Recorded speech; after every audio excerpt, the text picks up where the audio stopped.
What have we here? Box says Westinghouse 28,000 watts peak, 20,000 watts running. We have these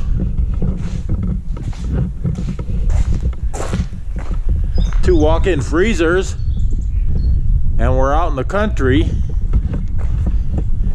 and if the power goes down, we're screwed. There's lots of value of meat in those two freezers, so we got to have backup power. So I bought this Westinghouse guy. Believe it or not, I bought it at Walmart. Westinghouse is apparently a fairly good brand. We're gonna find out, I guess. This thing produces, well, 28,000 watts, and two 50 amp freezers, 240 volts. It's basically 100 amps at 240 volts is 24,000 watts. So that's how much I need. They use 50 amps to start. They don't take that much, so I might have to like be careful the way I start them. Get both freezers running. Anyway, so here it is, and now I'm gonna set this sucker up. We have to run power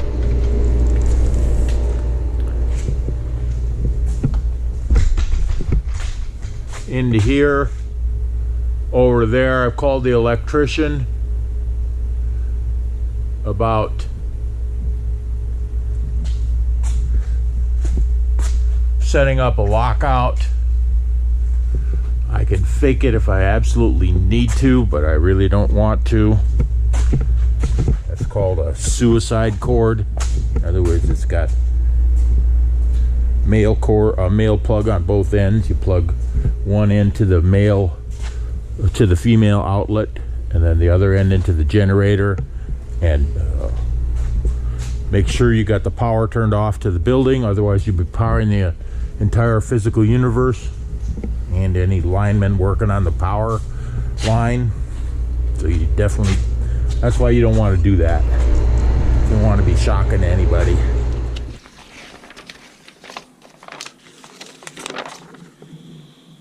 All right,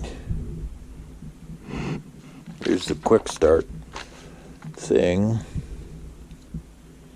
Got to install a lifting bracket, use the lifting hook, install the wheels. This is all before.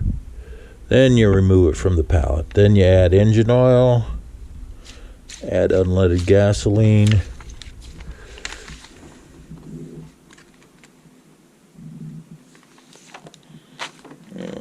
Okay. All right. First thing it says to do is install the lifting bracket, which, if I can get it out of here, this is the lifting bracket. Here we've got the basic parts, the axles, the pins, a couple wrenches, 4 little flange bolts. Hold this lifting bar on here. Okay, well, got a socket.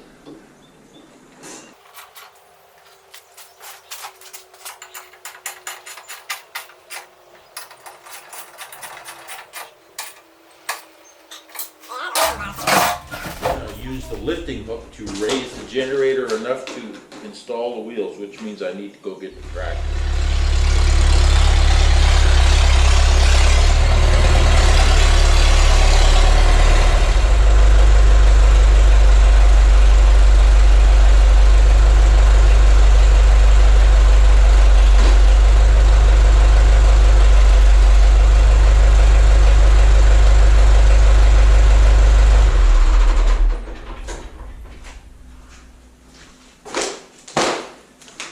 Assume that's far enough to get the wheels on.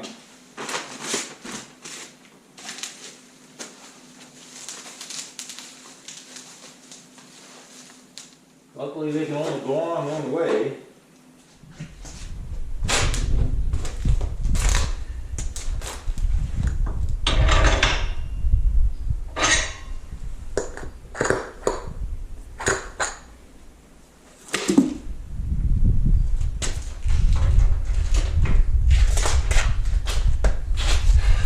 Pretty straightforward. Goes in there.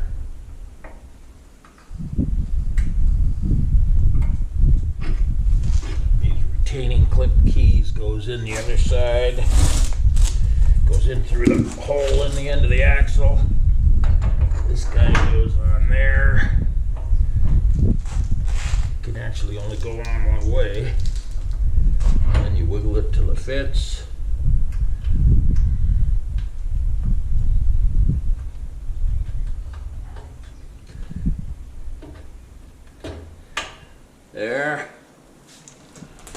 There's that. Install wheels. Remove generator from the pallet. Add engine oil. Remove the oil fill cap. Using supplied engine oil funnel, slowly add engine blah blah blah until full. Use pull-out or check oil level to replace oil fill plug. Okay.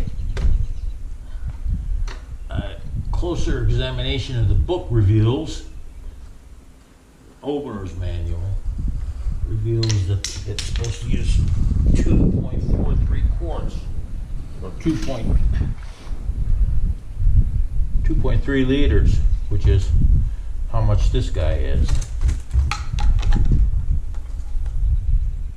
Let's just say it's not going in real fast. Yeah. Now we'll check the all.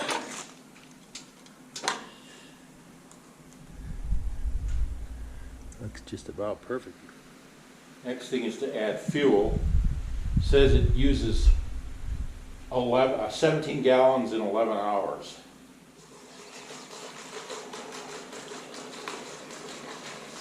Hell.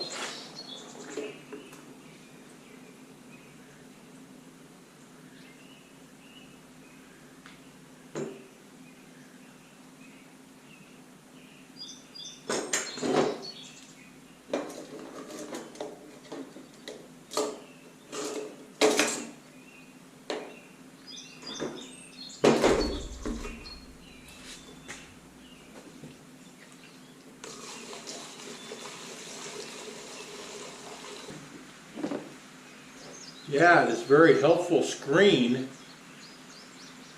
seems the main thing it does is impede the flow of gasoline into the tank.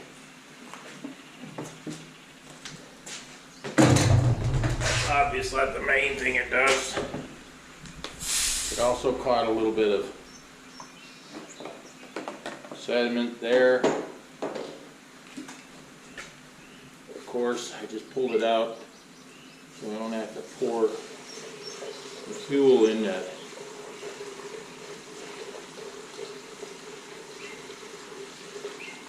A gallon. Pour the fuel in slower than it'll be used up. I use not only unleaded but unalcoholed fuel. Apparently the alcohol in the fuel is bad on fuel lines and stuff like that. Small motors like this. Now we'll let that excess fuel dry out a little bit.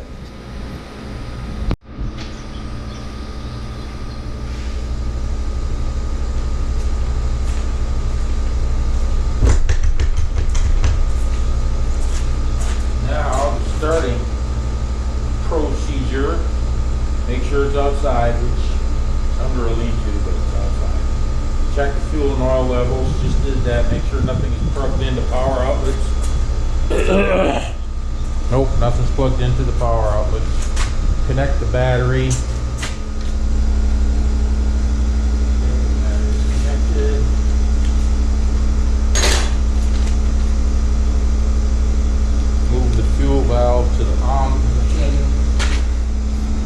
fuel valve to the on position. Switch the engine to run. Looks like it's going through some diagnostics.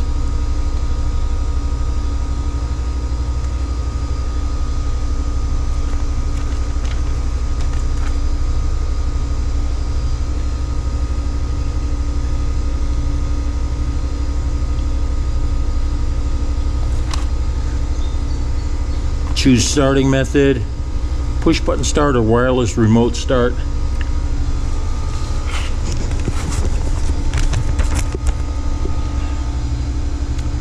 Nothing is plugged into the power outlets. Make sure circuit breakers are properly set to operating.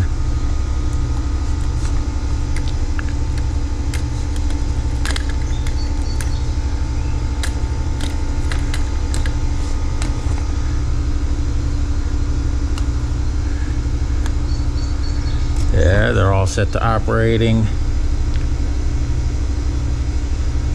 Move the fuel valve, did that. Switch engine to run, did that. I'm going to choose this one. Hold for 1 second and let go when it starts.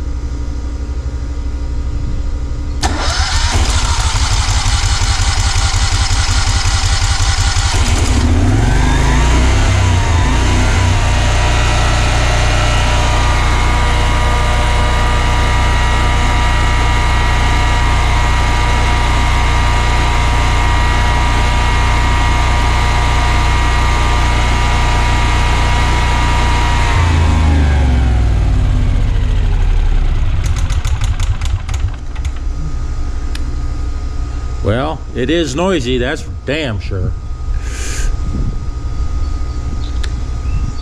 That's what the reviews said. It was going to be kind of noisy.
Okay, I turned on the low idle.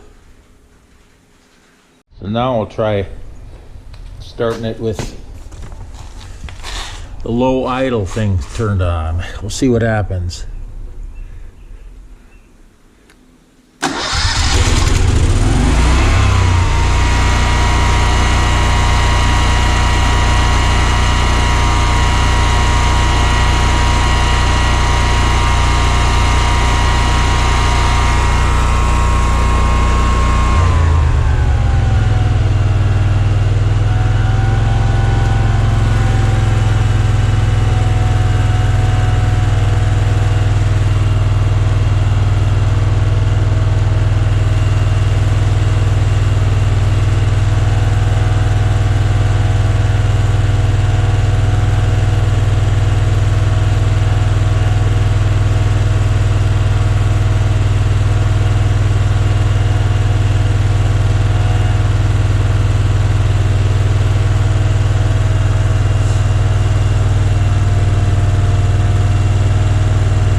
Well, it works.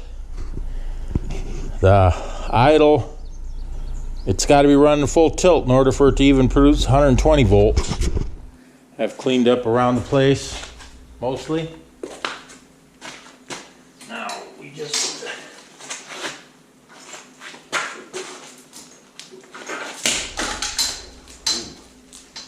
turn over my funnel.